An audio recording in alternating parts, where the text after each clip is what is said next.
नमस्कार दोस्तों, स्वागत है आप सभी का आपके अपने यूट्यूब चैनल पर। तो आज मैं आपको बताने वाला हूँ, आप काफ़ी दिनों से इसका इंतज़ार कर रहे थे कि आप 50 क्वेश्चन का वेरी इंपॉर्टेंट क्वेश्चन कब तैयार करेंगे। तो फाइनली आ चुका है क्लास 12th हिंदी एग्जामिनेशन का टॉप 50 क्वेश्चन, जो कि आपके वार्षिक एग्जाम में ज़रूर देखने को मिलेंगे, जिसमें प्रीवियस ईयर के क्वेश्चन भी शामिल हैं व हाफ व क्वार्टरली एग्जामिनेशन के भी क्वेश्चन पेपर शामिल हैं। तो चलो हम वीडियो को स्टार्ट करते हैं, जिसमें हम पहला क्वेश्चन देखते हैं। अब यदि आप चैनल पर नए हैं तो प्लीज़ चैनल को सब्सक्राइब कर लीजिए। यहाँ पर पहला क्वेश्चन दिया गया है, आप इसका स्क्रीनशॉट ले सकते हैं क्योंकि वीडियो को मैं काफ़ी लंबा नहीं करने वाला हूँ। 1 2 3। इसके बाद नेक्स्ट क्वेश्चन देखते हैं। नेक्स्ट क्वेश्चन में पूछा गया है, बच्चे किस बात की आशा में निगड़ों से झांक रहे होंगे। तो बच्चे अपने माता पिता के शीघ्र लौटने की आशा में निगड़ों से झांक रहे होंगे। उनके माता पिता उनके लिए भोजन की तलाश में सुबह जल्दी घोंसले से निकले होंगे। इस प्रकार बच्चे अपने माता पिता से के सानिध्य की प्रत्याशा में बच्चे निगड़ों से झांक रहे होंगे। यहाँ पर घोंसले का अर्थ क्या बताया गया है? यहाँ पर घोंसले का अर्थ घर बताया गया है, क्योंकि ये कवि ने लिखा है, इसलिए कवि ने अपनी भाषा में इसको ढाल दिया है। प्रश्न तीसरा देखते हैं। प्रश्न तीसरा में रखा गया है, भाषा को सहूलियत से बरतने का क्या तात्पर्य है। तो भाषा को सहूलियत से बरतने का अर्थ यह है कि रचनात्मक भावों के अनुरूप ही सरल, सहज एवं सग्राह्य शब्दावली का प्रयोग करें, ना कि शब्दों को गलत उपयोग करके भाषा को पेचीदा बना दें। यही भाषा की सहूलियत से बरतने का तात्पर्य है। इसके बाद हम चौथा क्वेश्चन में देखते हैं। तो चौथा क्वेश्चन में रखा गया है, इस कविता के बहाने बताएं कि सब घर एक कर देने के माने क्या है। तो यहाँ पर बच्चों से रिलेट किया गया है कि सब घर एक कर देने के माने से क्या आशा है। सभी सभी को एक समान समझना। जिस प्रकार बच्चे खेलते समय अपना पराया इसका उसका सभी का घर अपना समझते हैं, उसी प्रकार एक कवि भी अपने पराये जाति धर्म वर्ग वर्ण रंग रूप निर्धन धनवान इत्यादि संकुचित विचारों को परे रखकर सभी को एक समान समझते हुए अपनी भाषा कहता है। इसलिए कवि को समाज में उच्च श्रेणी में रखा गया है। अब हम प्रश्न क्रमांक पाँचवा देखते हैं। तो पाँचवा में रखा गया है, मुहावरे का प्रयोग करना है। ये आपके दो प्रीवियस ईयर्स के यदि आप क्वेश्चन पेपर उठाएंगे तो ये क्वेश्चन आपको जरूर देखने को मिलेंगे, इसलिए मैं इसको इस बोर्ड एग्जामिनेशन में भी शामिल किया हूँ। तो बात तक ना पूछना यानी आदर ना करना। बुजुर्ग पिता के घर में कोई बात नहीं पूछता है यानी उसकी कोई बात नहीं मानता है। ठीक। और बातें बनाना यानी बहाना बनाना। कई लोग नहीं कहा करते कि ये लड़का बहुत बातें बनाता है, मतलब कि बहाना बनाता है। ठीक है, तो इसका प्रयोग में हम क्या लिख सकते हैं कि तुम्हें बातें बनाने में से फुर्सत कहाँ है। सही बात है। क्वेश्चन नंबर 6 में रखा गया है, कैमरे में बंद अपाहिज करुणा के मुखौटे में छिपी क्रूरता की कविता है, स्पष्ट कीजिए। जिसमें दिया गया है, कैमरे में बंद अपाहिज सामाजिक सारूकार का मुखौटा लगाए हुए क्रूर संवेदनहीन भावों की कविता है। कविता में बताया गया है कि किस प्रकार दूरदर्शन मीडिया कर्मी या एक विकलांग व्यक्ति के प्रति सहानुभूति दिखाने की आड़ में एक लाइव शो के दौरान उससे उसकी विकलांगता को लेकर ऐसे बेतुके एवं अपमानजनक प्रश्न पूछते हैं कि पहले से ही अपने दुखों का पहाड़ से दबा वह विकलांग अनर्दनाद हो उठता है। इसके बाद नेक्स्ट क्वेश्चन की तरफ बढ़ते हैं, क्वेश्चन नंबर 7 की तरफ। तो कविता के किन उपमानों को देखकर यह कहा जा सकता है कि उषा कविता गांव की सुबह का गतिशील शब्द चित्र है। यदि यदि ये जो पीडीएफ बनाया हूँ मैं वेरी इंपॉर्टेंट सीरीज़ का 50 क्वेश्चन का, तो यदि आप इसको पीडीएफ के रूप फॉर्म में प्रोवाइड करवाऊंगा यदि मैं, तो इस वीडियो का लाइक मान रखते हैं 100 लाइक। उम्मीद करता हूँ कि आप सभी कर लेंगे 100 लाइक। इसके बाद मैं टेलीग्राम में इसका पीडीएफ प्रोवाइड करवा दूंगा, मेरा पक्का वादा है, ज़रूर करवाऊंगा मैं। ठीक है। तो राख से लिपा हुआ चौका, काली सिल स्लेट लाल खड़िया चौक इत्यादि इन उपमानों से स्पष्ट पता चलता है कि गांव के परिवेश को आधार मानकर उषाकालीन प्रकृति के अनुपम सौंदर्य का सुंदर चित्रण किया है। नेक्स्ट क्वेश्चन है क्वेश्चन नंबर 8, जिसमें रखा गया है कवितावली में। इसको आप पढ़ लीजिएगा क्योंकि इसमें थोड़ा सा हार्ड वर्ड दिया गया है। इसको आप पढ़ेंगे तो एक बार में याद हो जाएगा। ठीक है, कि यहाँ पर भिखारी से लिए कोई भिक्षा देने वाला नहीं है। तो यहाँ पर किसान भाइयों की जो समस्या होती है उनके बारे में इस पंक्ति में व्यक्त किया गया है। तो आप इसको पढ़ सकते हैं, अपने मन से भी लिख सकते हैं। 9वां क्वेश्चन में रखा गया है, भाई लक्ष्मण के बिना श्री राम को अपना जीवन कैसा लगता है। भाई लक्ष्मण के बिना के विरोह में उनके बिना श्री राम को अपना जीवन वैसे ही लगता है जैसे पंखों के बिना पंछी का जीवन होता है, तथा मणि के बिना सांप का जीवन, तथा सूंड के अभाव में हाथी का जीवन होता है। इसका अर्थात यह होता है कि अपने मन से भी लिख सकते हैं आप इस पॉइंट को जो मैं आपको बता रहा हूँ, कि भाई लक्ष्मण के बिना श्री राम श्री राम की जीवन का कल्पना करना नामुमकिन सा है। ठीक है, मैं अपने मन से बोला इसको। क्वेश्चन नंबर 10 में रखा गया है, खुद का पर्दा खोलने से क्या आशय है। खुद का पर्दा खोलने से कवि का आशय यह है कि स्वयं की बुराइयों, गलतियों व कमजोरियों को सबके सामने प्रकट करना।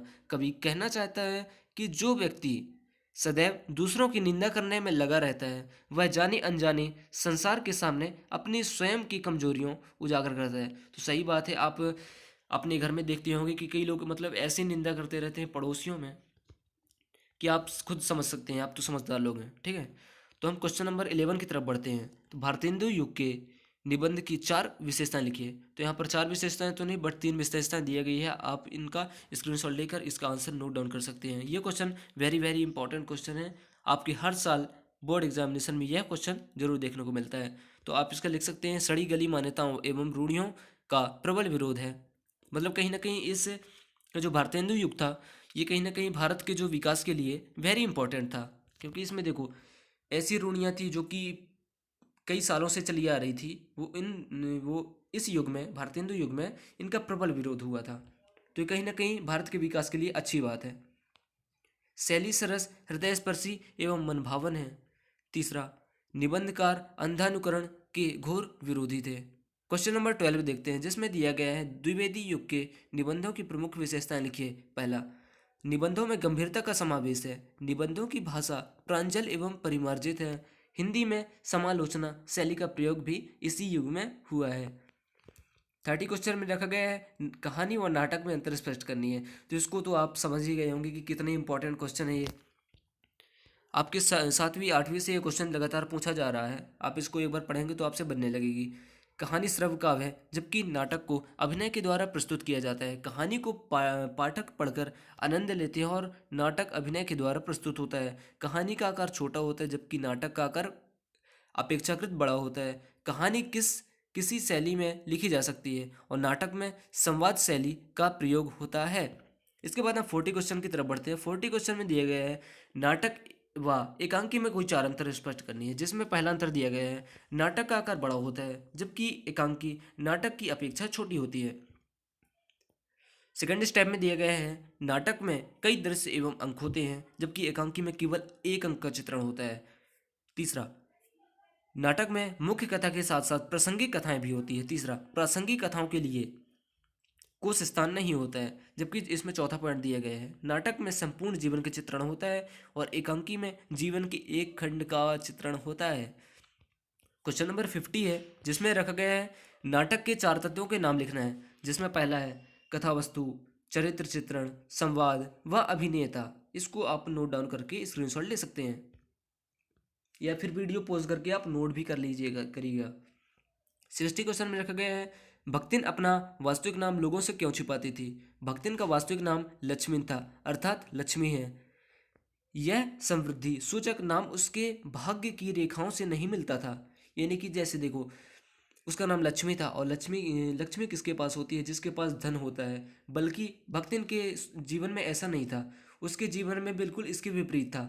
उसके जिंदगी में लक्ष्मी का अभाव था, क्योंकि वो बहुत गरीब थी और उसकी परिस्थितियां ऐसी थी कि आप इसका अंदाज़ा भी नहीं लगा सकते थे और उसका जीवन बहुत संघर्षमय था। इसलिए आप इसको नोट डाउन कर सकते हैं, इंपॉर्टेंट क्वेश्चन है ये भी। तो जो इस नाम को बताकर उपहास का पात्र नहीं बनना चाहती थी, इसलिए भक्तिन अपना नाम लोगों से छिपाती थी। 70 क्वेश्चन रखा गया है, भक्तिन के आ जाने से महादेवी वर्मा यानी कि जो लेखिका है वो अधिक देहाती क्यों हो गई थी। तो भक्तिन स्वयं को ना बदलकर दूसरों को अपने अनुसार बदल लेती थी। मकई का रात को बना दलिया, सवेरे मुट्ठे से खाना, बाजरे के तिल लगाकर बनाए गए पुए, पुए का मतलब पोहे, और सफ़ेद महुए की लस्सी आदि लेखिका अनचाहे ना खाना पड़ता था, मतलब बिना चाहे इसको खाना पड़ता था, क्योंकि भक्तिन को केवल यही बनाना आता था। इस प्रकार भक्तिन के आ जाने से महादेवी वर्मा देहाती हो गई थी। 18 क्वेश्चन में रखा गया है, बाजार का जादू और चढ़ने और उतरने पर मनुष्य पर क्या प्रभाव पड़ता है। तो बाजार का सुंदर रूप का जादू जब लगता है तो मनुष्य की व्यर्थ की चीज़ें खरीदने लगता है, और इससे उसकी इच्छाएं जो है वो बढ़ती है, उससे अपने पास रखे वस्तुओं का अभाव होता है। वह परचेजिंग पावर दिखाता है, जिसके जैसे कि परचेजिंग पावर को आप हिंदी में बोल सकते हैं कि मतलब खरीदने की शक्ति कितनी है वो अपने आप व्यक्त करने लगता है, जबकि ऐसा नहीं करना चाहिए। लोगों की अपनी आवश्यकता के अनुसार किसी भी चीज़ को खरीदना या बेचना चाहिए। ठीक है, तो आप समझ समझ गए होंगे। क्वेश्चन नंबर 19 में रखा गया है, बाजार के जादू की पकड़ से बचने का सीधा उपाय क्या है। बाजार के जादू से बचने के सीधा उपाय यह है कि जब बाजार जाओ तो मन खाली न करो, मतलब मन खाली होना चाहिए। अपनी आवश्यकताओं के बारे में पता हो, जैसे लू में जाओ तो पानी पीकर जाना चाहिए, और पानी भीतर हो तो लू का प्रभाव कम हो जाता है। इसके बाद नेक्स्ट क्वेश्चन की तरफ बढ़ते हैं, जिसमें दिया गया है, बाजार जाते समय किन किन बातों का ध्यान रखना चाहिए। पहला, बाजार में परचेजिंग पावर नहीं दिखाना चाहिए। मैं भी कुछ टाइम पहले बोला था कि परचेजिंग पावर क्या होता है। सेकंड क्वेश्चन में सेकंड पॉइंट हो जाएगा, जरूरत के सामान ही की सूची बना लेनी चाहिए। तीसरा, बाजार के आकर्षण से बचना चाहिए। सही बात है। इसके बाद क्वेश्चन नंबर 21 दिया गया है, ढोलक की आवाज़ का पूरे गांव पर क्या असर होता है। तो सर्दी का मौसम, अमावस्या की ठंडी और काली रातों में हैजे मलेरिया से पीड़ित पूरा गांव भरयात शिशु की तरह कांप रहा था। चारों ओर अंधेरा व सन्नाटा छाया हुआ था। रात्रि की इस विभीषिका की ढोलक की आवाज़ संध्या से प्रातः तक ताल ठोककर लहलहाती रहती थी, जिसे मात्र प्रया गांव को संजीवनी मिल जाती थी। तो बस यही लिया गया है कि क्या असर होता है ढोलक बजने पर गांव की ढोलक की आवाज़ से। तो और 22 क्वेश्चन दिया गया है, शेर का बच्चा कौन था। शेर का बच्चा पंजाब का युगल पहलवान था, जिसका वास्तविक नाम चांद सिंह था। वह अपने गुरु बादल सिंह पहलवान के साथ श्यामनगर के मेले में आया था। इसको आप नोट डाउन कर सकते हैं, इंपॉर्टेंट क्वेश्चन है। अभी रिसेंटली में एग्जामिनेशन में पूछा गया था, हाफ ईयरली एग्जामिनेशन में, तो आप इसको पढ़ सकते हैं। क्वेश्चन नंबर 23 क्वेश्चन में है, हृदय की कोमलता को बचाने के लिए व्यवहार की कठोरता भी कभी कभी जरूरी हो जाती है। प्रस्तुत पाठ के आधार पर स्पष्ट करें। इसको आप पढ़ सकते हैं। ये भी इंपॉर्टेंट क्वेश्चन है, क्योंकि वीडियो काफ़ी लंबा हो रहा है, इसलिए मैं ज़्यादा लेट नहीं करने वाला हूँ। क्वेश्चन नंबर 24, जिसमें दिया गया है, कोमल और कठोर दोनों किस प्रकार गांधी जी के व्यक्तित्व की विशेषता बन गई है। तो गांधी जी के व्यक्तित्व की विशेषता थी कि एक ओर उनका हृदय फूलों जैसा कोमल था, और दूसरी ओर व्यवहार में वह पत्थर जैसे कठोर थे। वे अहिंसा के पुजारी थे। दया, करुणा, परोपकार, असह सहनशीलता जैसे गुण उनके हृदय की कोमलता को प्रकट करते हैं। आप इसको नोट डाउन अपने मन से भी लिख सकते हैं, क्योंकि गांधी जी तो आप जानते हैं कितने सत्यवादी व कितने अहिंसा के प्रेमी थे, इसलिए आप इसको पढ़ सकते हैं। 24 क्वेश्चन में रखा गया है, शिरीष का फूल किस ऋतु में अपना सौंदर्य बिखेरता है। तो शिरीष का फूल वसंत ऋतु में अपना खिलना शुरू करता है। यहाँ पर आप इसका नोट डाउन कर सकते हैं। यदि आप इन क्वेश्चनों को पढ़ लेते हैं तो आपके ऑब्जेक्टिव टाइप जितने भी क्वेश्चन हैं वो आपसे ज़रूर बनेंगे, क्योंकि आप यदि इन क्वेश्चनों को पढ़ेंगे तो आपके दिमाग में कुछ ना कुछ चलते रहेगा कि मतलब महादेवी वर्मा कौन थी, वो देहाती क्यों हो गई थी, उनके जीवन में कितना संघर्षमय था। तो आप इनको नोट डाउन कर सकते हैं, जिसके कारण आपसे अन्य क्वेश्चन भी बनने लगेंगे। चूँकि मैं इनको इम्पॉर्टेंट क्वेश्चन भी प्रोवाइड करवाया हूँ आप तक, तो आप इनको पढ़ सकते हैं। 26 क्वेश्चन में है, जातीय प्रथा को श्रम विभाजन का ही एक रूप ना मानने के पीछे अंबेडकर के क्या तर्क थे। अंबेडकर साहब तो जो थे वो बहुत बहुत बहुत महत्वपूर्ण थे, किनके लिए, हमारे भारत देश के लिए, क्योंकि इन्होंने कई जाति प्रथा को कम कम किया था, जिससे कि श्रम विभाजन है वो बढ़ती गई थी। ठीक है, तो क्वेश्चन नंबर 27 पर दिया गया है, लेखक के मत से दास्ता की व्यापक परिभाषा क्या है।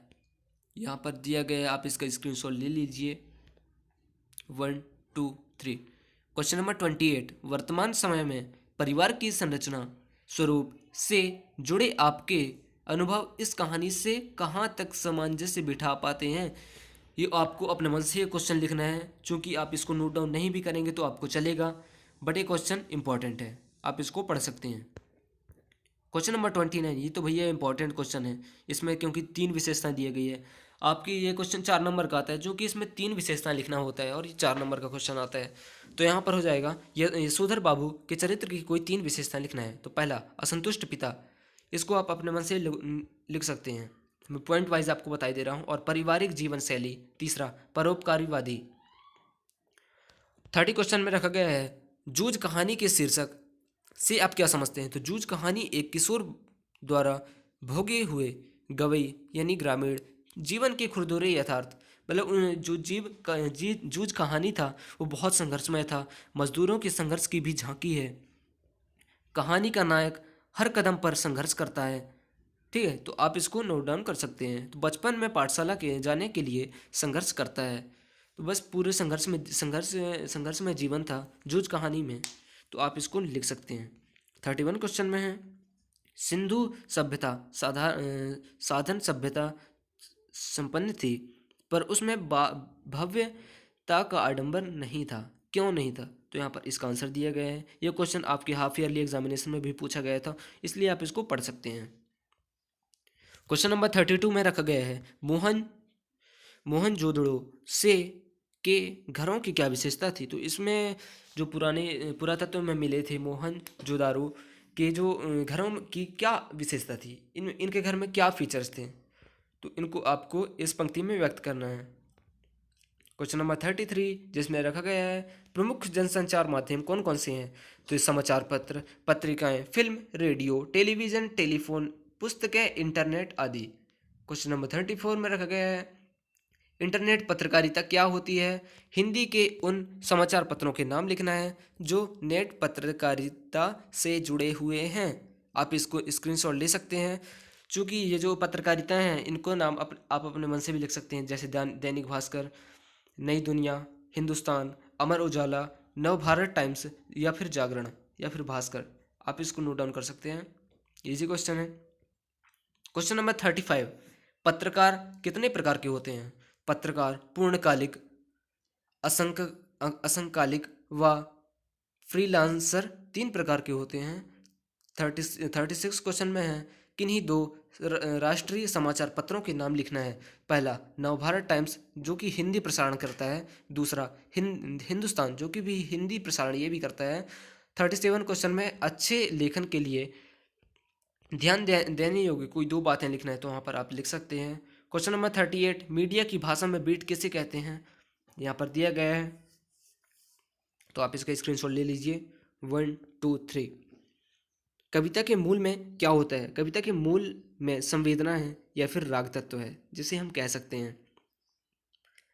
40 क्वेश्चन में रखा गया है, कविता का शाब्दिक अर्थ क्या होता है। यहाँ पर आप इसका स्क्रीनशॉट ले सकते हैं। ये क्वेश्चन आपके 2 नंबर में पूछा जाएगा, आप इसको लिख सकते हैं। और ये क्वेश्चन जो 39 क्वेश्चन है, ये आपके बोर्ड एग्जामिनेशन में ऑब्जेक्टिव टाइप क्वेश्चन में जरूर पूछा जाएगा, हर साल पूछे जाते हैं ये वाला क्वेश्चन। 41 क्वेश्चन में है, कविता के प्रमुख 5 घटक लिखना है। ये भी क्वेश्चन 3 नंबर का आता है, तो आप इसको पढ़ सकते हैं। नाटक किसे कहते हैं। नाटक एक दृश्य विधा है। नाटक को आप अपने मन से भी व्यक्त कर सकते हैं, क्योंकि आप कई नाटकों में जा चुके हैं, उम्मीद करता हूँ कि आप गए होंगे, तो आप इसको अपने मन से लिख सकते हैं। क्वेश्चन नंबर 43 में रखा गया है, नाटक में कौन कौन से 3 तत्व होते हैं। नाटक में पढ़ने, सुनने और देखने के 3 तत्व होते हैं। क्वेश्चन नंबर 44, नाटक किन लोगों को एक दूसरे से जोड़ता है। नाटक लेखक, निर्देशक, पात्र, दर्शक, श्रोता एवं अन्य लोगों को एक दूसरे से जोड़ता है। क्वेश्चन नंबर 45, रेडियो नाटकों में ध्वनि किन 3 रूपों में प्रकट होती है। तो यहाँ पर दिया गया है, आप इसके स्क्रीनशॉट ले सकते हैं। क्वेश्चन नंबर 46, संस्मरण किसे कहते हैं। तो यहाँ पर दिया गया है, आप इसका स्क्रीनशॉट ले लीजिए। लेख की भाषा कैसी होनी चाहिए। लेख की भाषा शुद्ध, प्रभावी होनी चाहिए। 48, जिसमें आपको ये इन वाक्य में कन्वर्ट करना है, जैसे सरल वाक्य में, मिश्रित वाक्य में, प्रश्नवाचक वाक्य में और निषेधवाचक वाक्य में। इनके ये जो वाक्य के प्रकार दिए गए हैं इनको आप, यदि आप इनको कमेंट करेंगे वीडियो के नीचे तो मैं आपको इनको भी एक्सप्लेन कर दूंगा, ठीक है। क्वेश्चन नंबर 49 में रखा गया है, राजभाषा और राष्ट्रभाषा किसे कहते हैं। आपके रिसेंटली एग्जामिनेशन हाफ ईयरली में एक अंतर पूछा गया था कि राजभाषा और राष्ट्रभाषा में क्या अंतर होता है। तो ये तो आप जानते हैं कितना इंपॉर्टेंट क्वेश्चन है, हर साल पूछा जाता है। चूँकि ये नया बोर्ड का पैटर्न है इसलिए इसमें नहीं दिया गया है इसके साइड में, क्वेश्चन के साइड में, कि ये कौन कौन से एग्जाम में पूछा गया था। क्वेश्चन नंबर 50 में रखा गया है, चरित्र सबसे बड़ा धन है। जीवन में चरित्र का बहुत बड़ा महत्व है। इसको आप अपने मन से बिल्कुल लिख सकते हैं।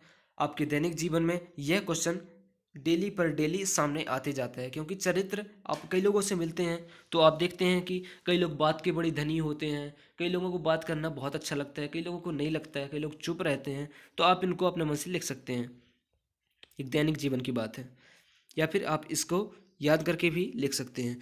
तो आज की वीडियो में आपने देखा क्लास 12th हिंदी का टॉप 50 क्वेश्चन जो कि आपके बोर्ड एग्जामिनेशन में 90% से ऊपर अंक लाने में मदद करेंगे। तो यदि आपको भी यह वीडियो अच्छा लगा तो प्लीज़ वीडियो को लाइक करें और लाइक शेयर कमेंट करना मत भूलिएगा। तब तक के लिए धन्यवाद।